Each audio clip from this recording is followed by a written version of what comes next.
Imagine que, neste exato momento, alguém esteja controlando partes da sua vida, sem levantar a voz, sem parecer dominante, sem parecer perigoso. Pelo contrário, essa pessoa parece frágil, sensível, insegura, talvez até vítima. E é exatamente por isso que ela consegue manipular você. Porque a maioria das pessoas acredita em uma mentira perigosa. A ideia de que manipulação vem de pessoas fortes, dominadoras, autoritárias. Mas na realidade, muitos dos manipuladores mais eficazes são justamente os mais fracos. Não fisicamente fracos, mas psicologicamente frágeis. Pessoas que não possuem poder real e, por isso, aprendem a controlar os outros através de culpa, drama, vitimismo e pressão emocional. Eles não impõem, eles drenam. E o mais perturbador de tudo é que muitas vezes você só percebe isso quando já está profundamente preso no jogo deles. Nietzsche tinha uma observação brutal sobre a natureza humana. Ele dizia que quando alguém não possui força suficiente para dominar diretamente, essa pessoa aprende a dominar de forma indireta. Ele chamou isso de moralidade dos fracos. Não se trata de bondade, se trata de estratégia. Ao longo da história, sempre existiram dois tipos de poder: o poder direto e o poder psicológico. O primeiro usa autoridade, status, dinheiro e influência. O segundo usa algo muito mais sutil. Ele usa a mente humana contra si mesma. O cérebro humano é extremamente vulnerável à manipulação emocional. Muito mais do que gostamos de admitir, porque nosso cérebro não evoluiu para buscar a verdade. Ele evoluiu para evitar dor social, rejeição, conflito, culpa, vergonha. Essas emoções ativam áreas cerebrais muito parecidas com as da dor física. Ou seja, ser rejeitado pelo grupo pode ativar o cérebro quase como se alguém estivesse machucando seu corpo. E manipuladores fracos descobriram isso intuitivamente. Eles perceberam que não precisam vencer você em confronto direto. Eles só precisam ativar certas emoções dentro de você: culpa, responsabilidade, medo de parecer uma pessoa ruim. E então, algo estranho acontece. Você começa a obedecer, sem perceber que está obedecendo. Mas para entender completamente como isso funciona, precisamos falar sobre um mecanismo psicológico que Carl Jung descreveu: a sombra. Segundo Jung, todo ser humano possui uma parte inconsciente da personalidade onde ficam impulsos que não queremos reconhecer: raiva, egoísmo, desejo de poder, competitividade. Essas partes são reprimidas porque fomos ensinados que são erradas. Então, criamos uma identidade consciente baseada em valores opostos: bondade, generosidade, empatia. Mas aqui está o problema. Quando alguém aprende a manipular esses valores, essa pessoa ganha um controle enorme sobre você. E é exatamente isso que manipuladores fracos fazem. Pessoas fortes manipulam através de ameaça. Pessoas fracas manipulam através da sua consciência. Elas fazem você sentir que precisa ajudá-las, que precisa compensar algo, que precisa provar que é uma boa pessoa. E isso cria uma prisão invisível, porque agora você não está obedecendo por medo. Você está obedecendo para proteger sua própria identidade moral. Esse tipo de manipulação aparece o tempo todo na vida moderna, nas relações, nas famílias, nos ambientes de trabalho e principalmente nas redes sociais. Quantas vezes você já viu alguém usar sofrimento como ferramenta de influência? Alguém que se coloca constantemente como vítima. Alguém que transforma qualquer discordância em ataque pessoal. Alguém que cria uma atmosfera onde questionar essa pessoa faz você parecer cruel. Esse é um dos jogos psicológicos mais antigos da humanidade. O jogo da fragilidade estratégica. Mas existe algo ainda mais perturbador. Manipuladores fracos muitas vezes fazem isso sem perceber. Eles acreditam sinceramente que são vítimas. E isso torna a manipulação ainda mais poderosa. Porque quando alguém manipula conscientemente, existe estratégia. Quando alguém manipula inconscientemente, existe convicção. E convicção emocional é extremamente persuasiva. Essa dinâmica foi observada por um pensador controverso da história, Nicolau Maquiavel. Ele percebeu que a maioria das pessoas não manipula por maldade pura. Elas manipulam porque se sentem ameaçadas, pequenas, sem controle. E quando alguém sente que não tem poder direto, começa a desenvolver ferramentas indiretas. Chantagem emocional, vitimização, indução de culpa, passivo-agressividade, silêncio punitivo. E aqui surge uma pergunta desconfortável. Você já percebeu como algumas pessoas conseguem fazer você se sentir culpado, mesmo quando você não fez nada errado? Isso acontece por causa de um mecanismo chamado responsabilidade emocional invertida. Ele ocorre quando alguém transfere para você a responsabilidade pelos sentimentos dela. Por exemplo, eu fiquei muito triste com o que você fez. Até aqui parece normal, mas manipuladores dão um passo além. Se você realmente se importasse comigo, não teria feito isso. Agora a conversa não é mais sobre fatos, é sobre moralidade, sobre caráter, sobre quem você é como pessoa. E nesse momento, a maioria das pessoas recua, porque nosso cérebro tem um medo profundo de parecer moralmente errado. Isso ativa algo chamado ameaça à identidade. Quando nossa identidade moral é questionada, entramos em modo defensivo. Tentamos explicar, justificar, compensar e muitas vezes ceder. Manipuladores fracos sabem disso. Eles não precisam ganhar a discussão.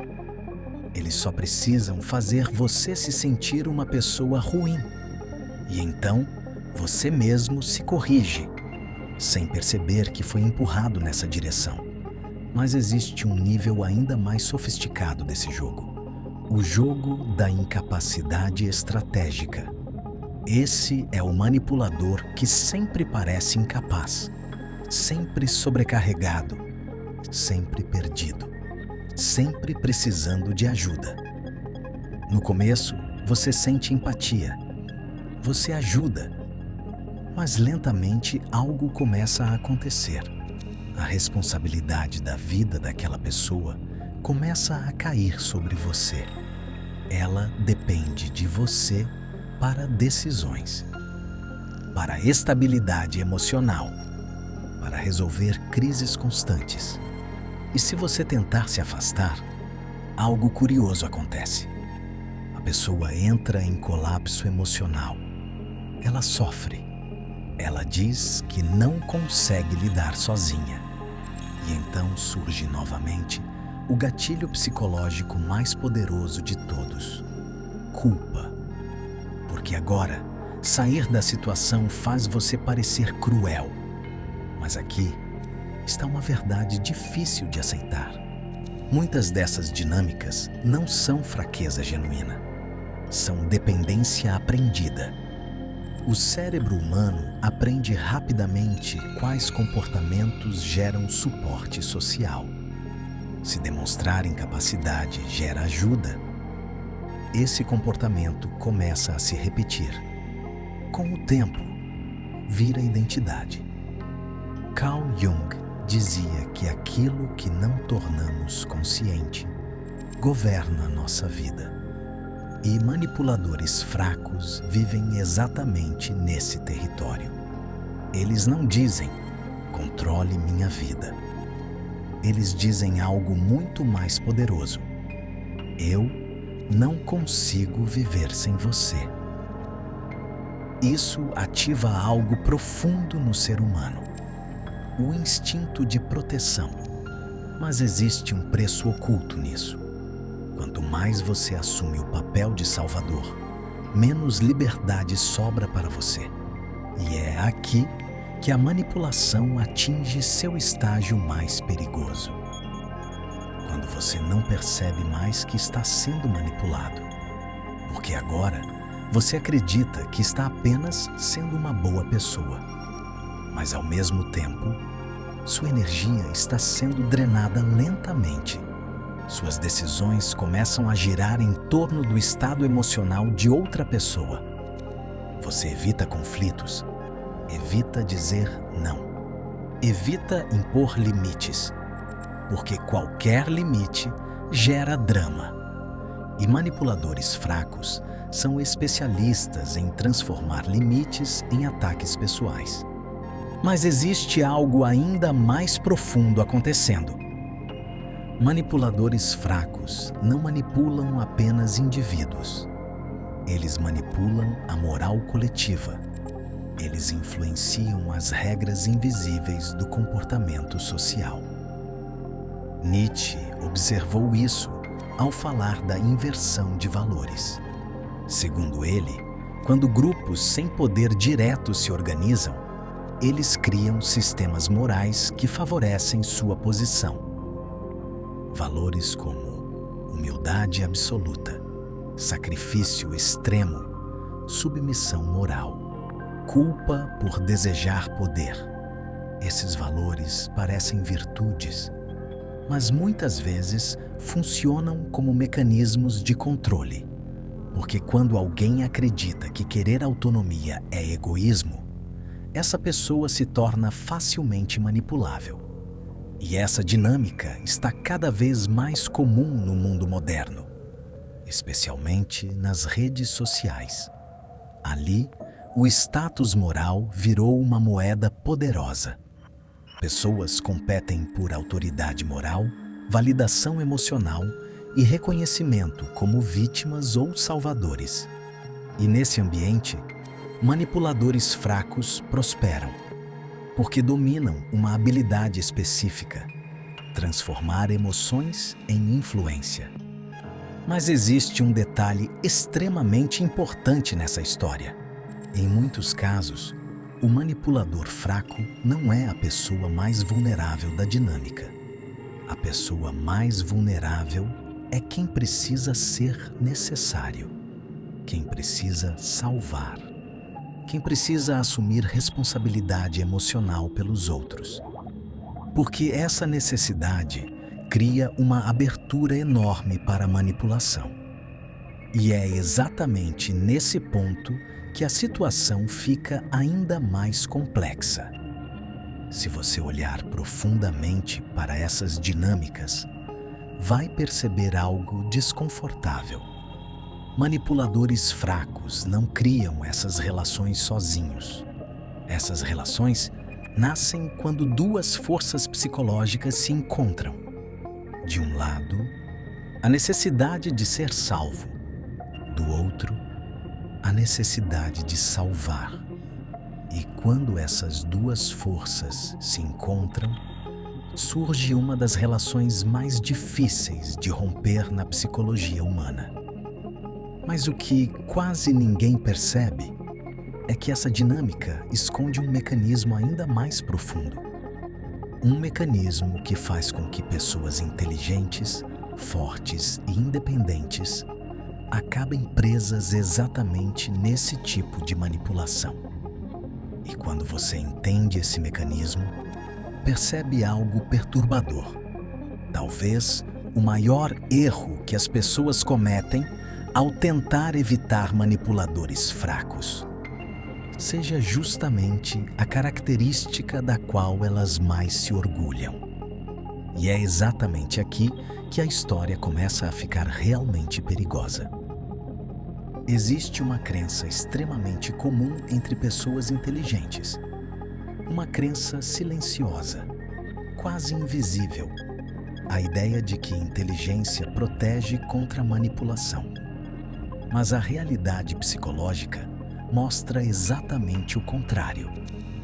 Pessoas emocionalmente conscientes, reflexivas, empáticas e moralmente responsáveis, muitas vezes são as mais vulneráveis a manipuladores fracos. E isso acontece por uma razão simples. Essas pessoas pensam demais. Elas analisam. Elas tentam compreender o outro. Elas se questionam constantemente. Será que eu fui injusto? Será que eu exagerei? Será que eu deveria ter mais empatia? Agora, imagine o que acontece quando uma mente assim encontra alguém que sabe provocar culpa, sofrimento e fragilidade emocional. A pessoa empática entra em um ciclo infinito de autorreflexão. E enquanto ela analisa, o manipulador conduz a dinâmica. Isso acontece porque manipuladores fracos não jogam o jogo da lógica. Eles jogam o jogo da emoção. Discussões racionais podem ser vencidas, mas conflitos emocionais são infinitos. E quando alguém está preso nesse tipo de conflito, não existe resolução clara. Sempre existe mais um detalhe, mais uma interpretação, mais uma justificativa. E isso cria um campo perfeito para manipulação. Sócrates dizia algo que atravessou séculos. O maior erro humano é acreditar que sabe o que é bom. Essa frase pode parecer abstrata, mas ela revela algo profundo sobre manipulação. Porque manipuladores fracos frequentemente se apresentam como representantes do bem. Eles não estão tentando controlar você. Eles estão tentando proteger sentimentos. Eles não estão criando pressão emocional. Eles estão expressando dor. Eles não estão impondo dependência. Eles estão precisando de apoio. E cada uma dessas narrativas cria um escudo moral.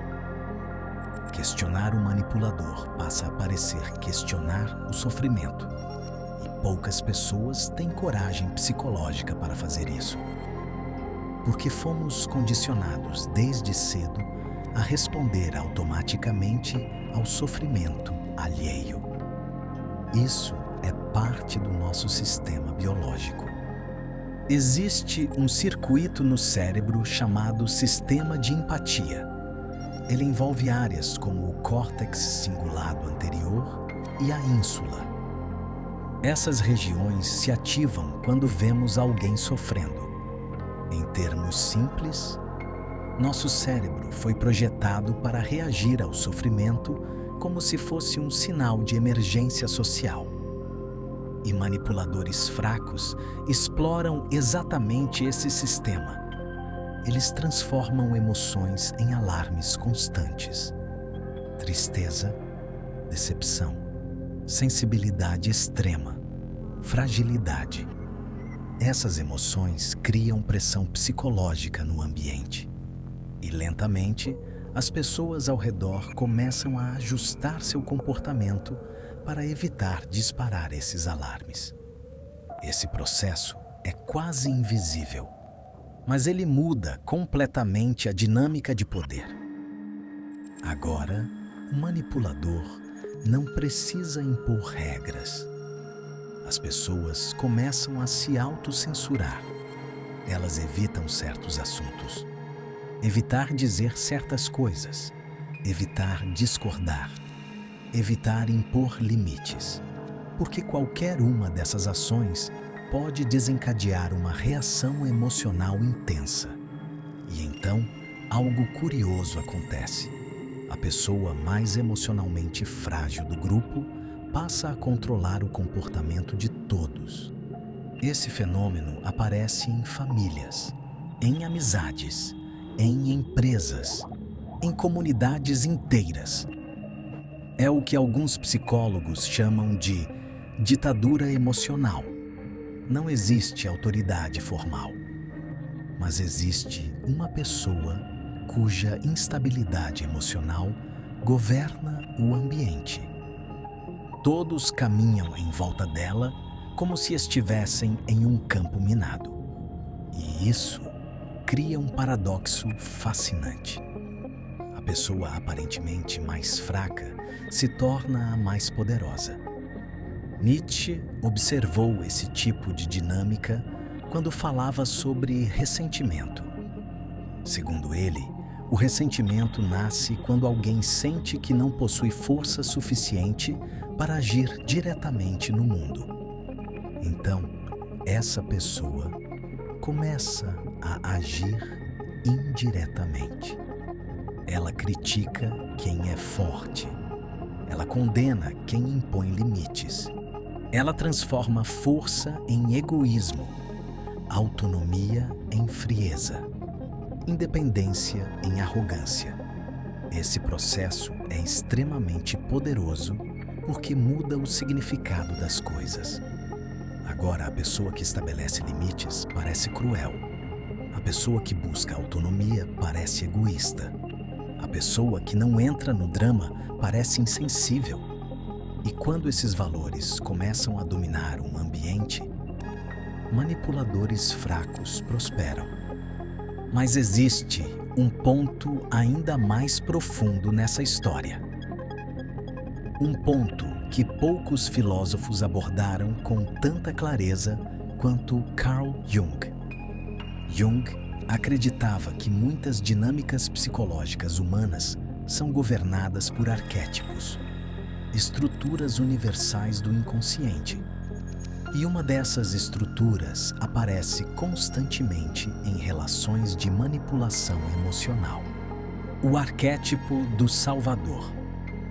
Desde histórias religiosas até filmes modernos, existe uma narrativa repetida. Alguém está sofrendo, alguém precisa ser salvo, e alguém assume esse papel. O herói, o protetor, o responsável. Esse arquétipo é profundamente sedutor, porque ele dá significado à vida, dá propósito, dá identidade, mas também cria uma armadilha perigosa. Porque se você constrói sua identidade em torno de salvar pessoas, então você precisa de pessoas que precisem ser salvas. E é exatamente nesse ponto que manipuladores fracos entram.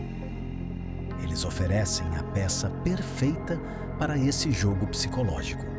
Eles oferecem a posição de vítima. E quando salvador e vítima se encontram, nasce uma relação extremamente estável, mas não saudável. Uma relação onde ambos reforçam o papel um do outro. A vítima continua sendo vítima. O salvador continua salvando. E ninguém cresce. Porque crescimento exige responsabilidade. E responsabilidade destrói essa dinâmica. Se a vítima assume responsabilidade, o salvador perde o papel. Se o Salvador impõe limites, a vítima perde o controle. Por isso, essas relações frequentemente duram anos, às vezes décadas. Elas não são sustentadas apenas por manipulação. Elas são sustentadas por identidade. E é aqui que muitas pessoas começam a perceber algo desconfortável. Talvez elas não estejam apenas sendo manipuladas. Talvez parte delas esteja participando da dinâmica. Talvez exista algo dentro delas que também precisa desse jogo. Esse momento de percepção pode ser profundamente perturbador, porque significa aceitar algo difícil. Nem toda manipulação é unilateral. Às vezes, ela é um sistema onde duas necessidades psicológicas se alimentam mutuamente. Mas existe um momento em que esse sistema começa a ruir. Um momento em que a pessoa que sempre ajudou começa a sentir algo diferente: cansaço, irritação, frustração, uma sensação crescente de que algo está errado, que a relação não está equilibrada, que a responsabilidade emocional está sendo distribuída de forma injusta. E nesse momento, algo inevitável acontece. O primeiro limite aparece. Talvez seja algo pequeno, um simples não, uma recusa, uma tentativa de se afastar.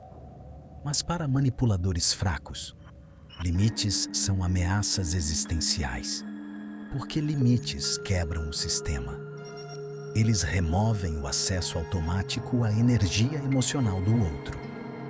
E é exatamente nesse momento que surge a reação mais intensa de todas: escalada emocional. O manipulador pode se tornar ainda mais frágil, mais dramático, mais ferido, ou pode mudar completamente de estratégia.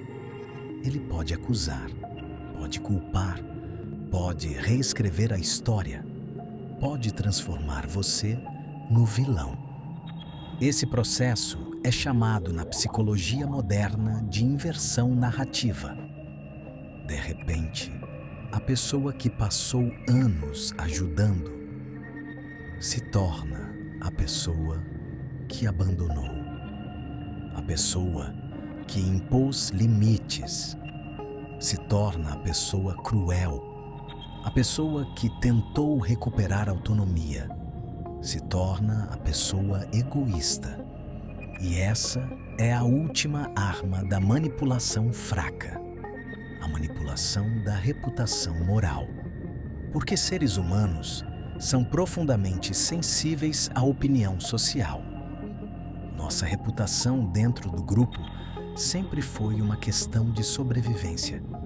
Durante milhares de anos, ser rejeitado pelo grupo significava risco real de morte. Esse instinto ainda existe dentro de nós. Por isso, acusações morais são tão poderosas. Elas ativam medo profundo de rejeição social. Mas aqui está a verdade que muda tudo. Liberdade psicológica exige algo que muitas pessoas evitam a vida inteira: a capacidade de tolerar o desconforto moral, a capacidade de ser mal interpretado, a capacidade de não ser visto como herói. Isso não significa se tornar frio, não significa perder empatia, significa recuperar algo fundamental: responsabilidade emocional. Cada pessoa é responsável por suas próprias emoções. Cada pessoa é responsável por sua própria vida. Ajudar alguém é nobre, mas viver a vida emocional de outra pessoa não é compaixão, é prisão. E quando você finalmente entende isso, algo muda profundamente. Você começa a perceber padrões que antes eram invisíveis. Você percebe quando alguém usa sofrimento como ferramenta, quando alguém transforma limites em ataques, quando alguém precisa que você se sinta culpado para manter a relação funcionando. E nesse momento, algo poderoso acontece. Você começa a recuperar algo que manipuladores fracos sempre tentam controlar: seu espaço psicológico, sua capacidade de decidir, sua capacidade de dizer não. E curiosamente, quando isso acontece, algumas pessoas simplesmente desaparecem da sua vida, porque elas nunca quiseram você. Elas queriam acesso à sua energia, ao seu senso de responsabilidade, ao seu medo de parecer uma pessoa ruim. Mas quando esse acesso desaparece, o jogo perde a graça. E isso revela uma das verdades mais libertadoras da psicologia humana. Pessoas que respeitam você não precisam que você se sinta culpado para permanecer na sua vida. Agora eu quero saber uma coisa. Enquanto você assistia este vídeo, alguma pessoa veio à sua mente? Alguma relação que sempre pareceu confusa, pesada ou drenante? Se isso aconteceu, escreva nos comentários a palavra consciência. Isso ajuda o algoritmo a entregar esse tipo de conteúdo para mais pessoas que precisam entender essas dinâmicas invisíveis. E se você quer continuar explorando os aspectos mais profundos da psicologia humana, da filosofia e das estruturas ocultas do comportamento, se inscreva agora no canal Arte da Consciência, porque nos próximos vídeos nós vamos mergulhar ainda mais fundo nas forças psicológicas que moldam decisões, relações e poder na vida real.